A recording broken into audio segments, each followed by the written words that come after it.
7.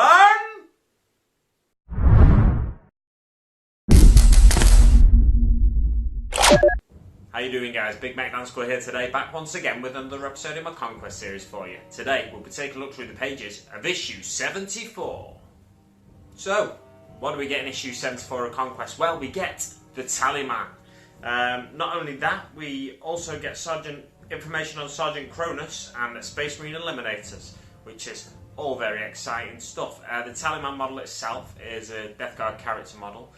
I've not actually checked the price, I'll be honest. I imagine it's around the £20 mark. So even if it's anything from like £17.50 like certain character models up to £22.50, you're saving at least, just under £10. So it's a fantastic saving. You're getting a model for less than half price, unless it's like 16 quid, in which case you're getting it, well, it's still less than half price, isn't it?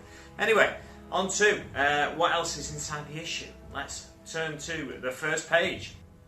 On to Death Guard Tallymen. Nurgle and his followers know that words and numbers hold great power. Mortarion is particularly obsessed with the number 7, the unholy number of Nurgle.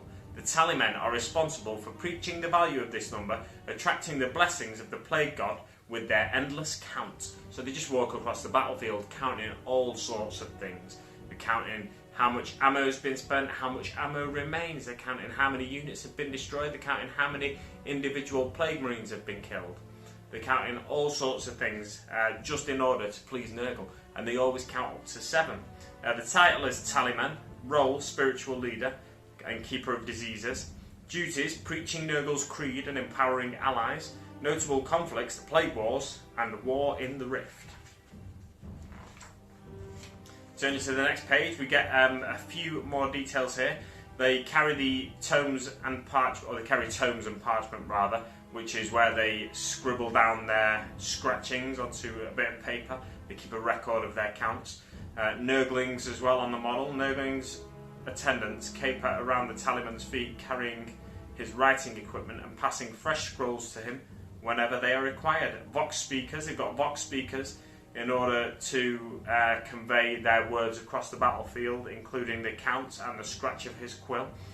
And Scribus Wretch, one of the most famous of Mortarion's Tallyman, is Scribus Wretch. His count has lasted thousands of years, resulting in a stack of records large enough to fill countless libraries. His presence on the battlefield fills his brothers with joy, for wherever Scribus Wretch steps, blessings of Nurgle will surely follow. On to the next page, Space Marine Sergeant Cronus. Sergeant Cronus, his title is a Spear of Macragge, role tank commander, specialities, vehicle combat and marksmanship. Notable conflicts, the Damnos campaign, Ironblood War and Battle of Quintan. Antaro Cronus is the most gifted of all Ultramarines tank commanders. His abilities extend to almost any tank in the Ultramarines armoury.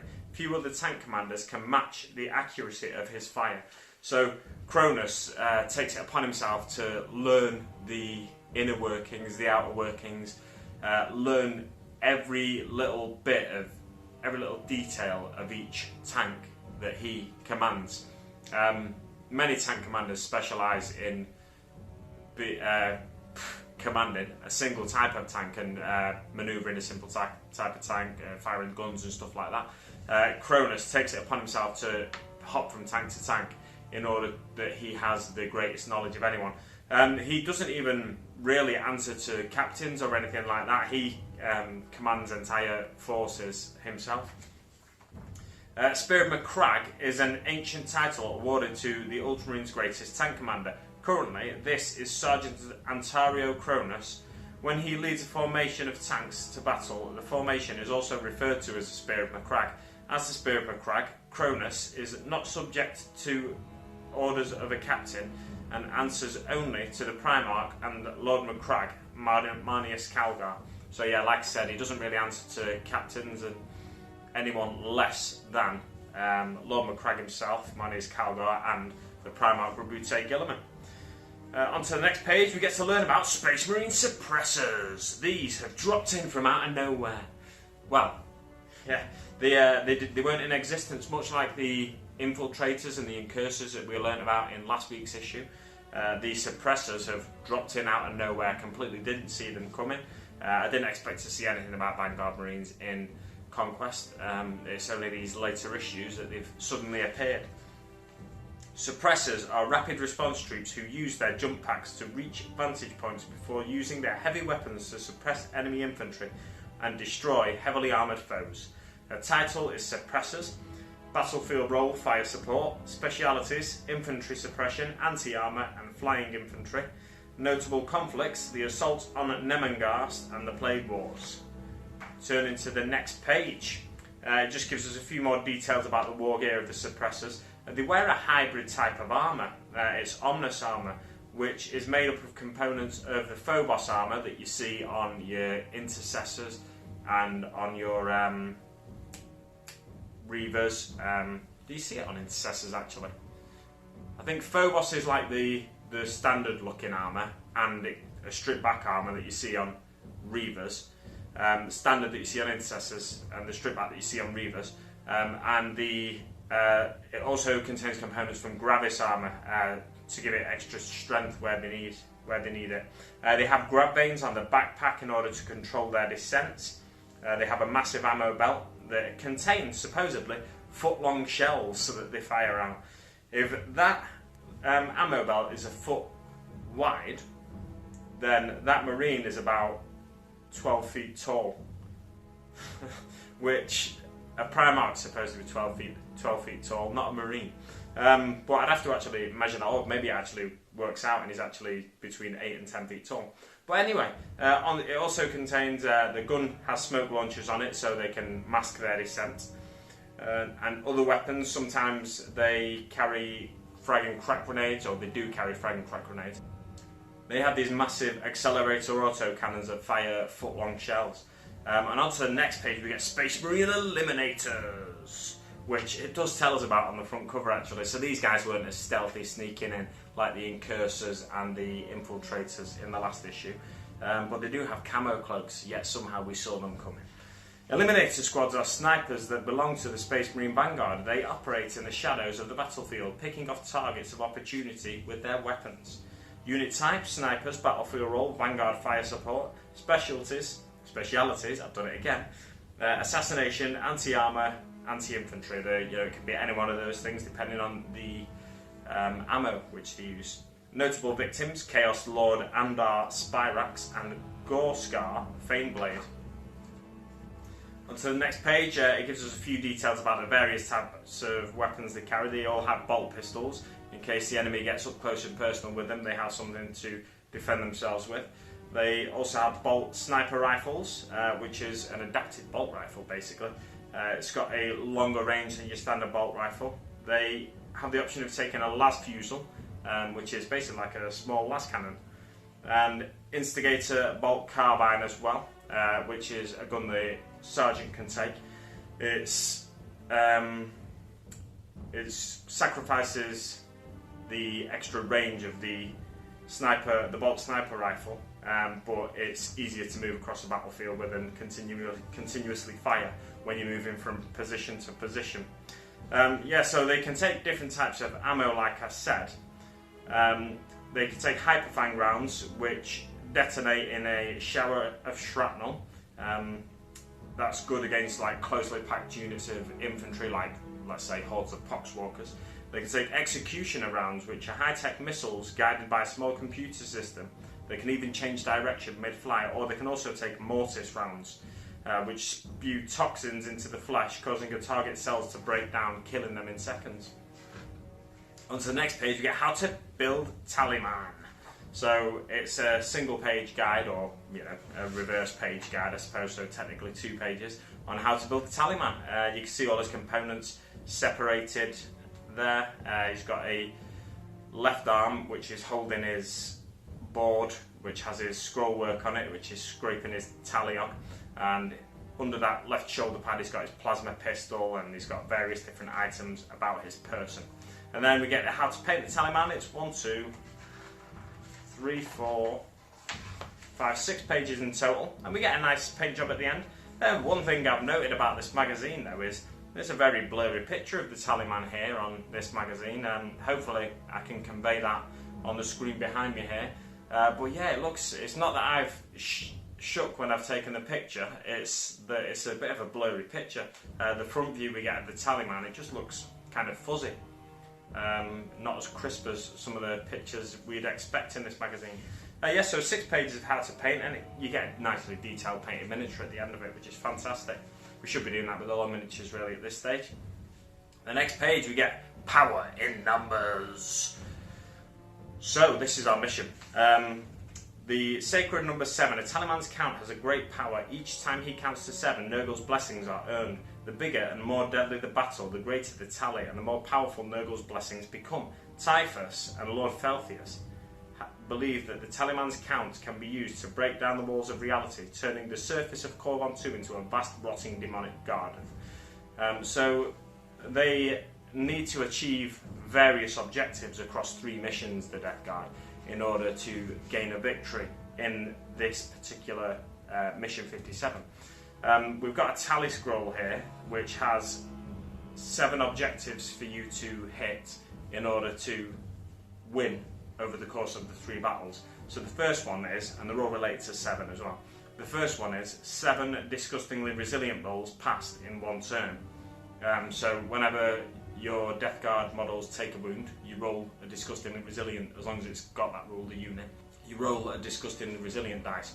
On a roll of, I think, 5 or 6, you achieve the disgustingly resilient save, or roll, you pass it. So you have to do that 7 times. Now, as a Space Marine player, you'd be tempted to stop firing after your opponent, the Death Guard player, had rolled 6 successful disgustingly resilient rolls. I'd be tempted to stop firing anyway, in order that in the long term they can't achieve all of these 7 goals, which they have to do in order to complete their mission.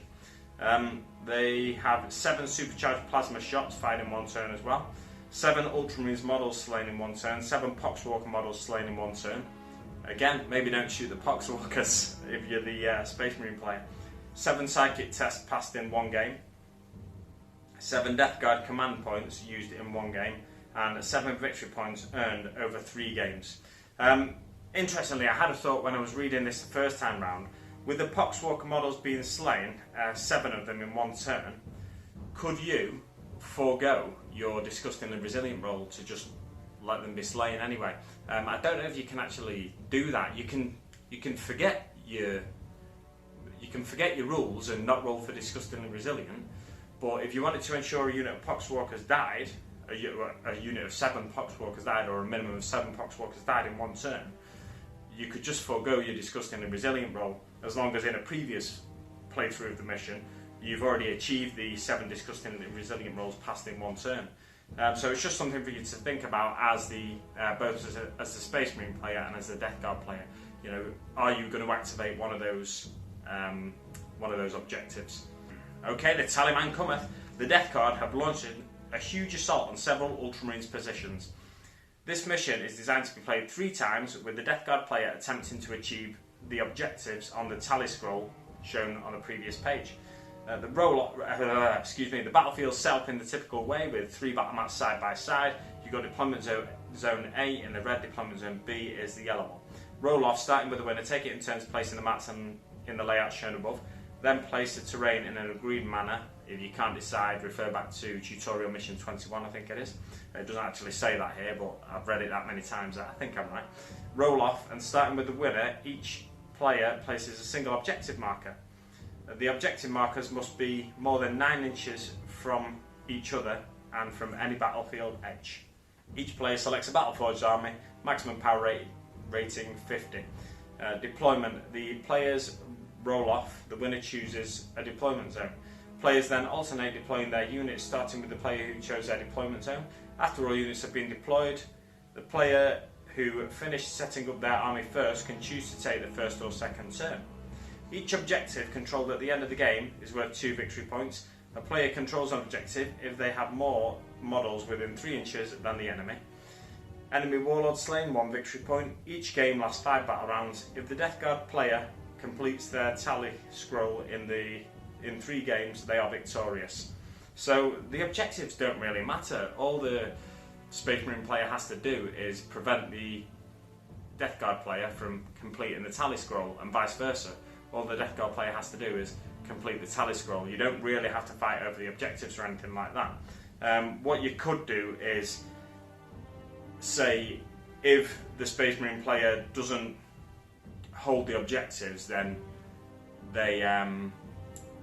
it's a draw at the end. It's a stalemate, something like that. You know, in order to encourage the Space Marine player to engage a little more with the Death Guard player rather than holding back from firing and stuff, they make it more urgent somehow, make the mission more urgent for them to defeat the Death Guard, so they actually have to engage with each other a bit more. It seems like there's ways around this as either player where you can sort of game it to your advantage.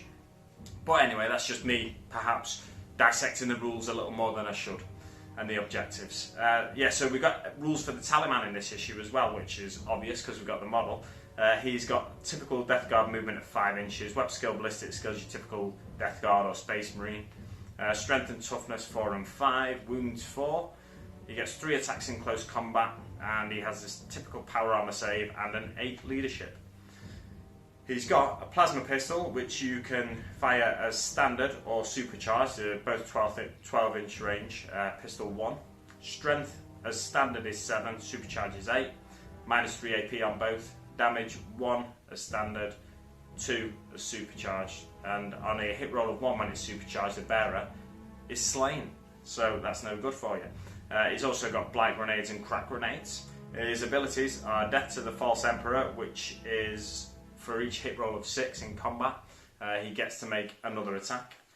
Disgustingly Resilient, which is like a 5 up and not an invulnerable save, but like a 5 up feel no pain as it used to be in the previous edition of the rules. Festering Zealot, you can reroll all failed hit rolls in the fight phase for friendly Death Guard models that are within 7 inches of this unit, so that's an exciting one there. Get near a big unit of Poxwalkers or near a unit of Plague Marines and you're re-rolling all failed hit rolls when they're in combat, that is. The 7-fold chance as well. If your army is battle forged and you have any Tallyman on the battlefield, roll 2d6 each time you spend a command point to use a Death Guard stratagem. If the result is 7, Nurgle bestows his blessings upon your army. The command points spent to use that stratagem are immediately refunded, which is actually a lot more reliable than you might think, because the most common combination when rolling 2 dice, the most common total of them 2 dice when added up is 7, because 1 and 6 adds up to 7, 2 and 5, and 3 and 4 all add up to 7. So there's more ways to add up to 7 with 2 dice than there is to add up to any other number. So it makes it more likely that you'll roll 7 than anything else. So that's actually quite a reliable way of getting command points back, and then reusing them command points on your future stratagem choices.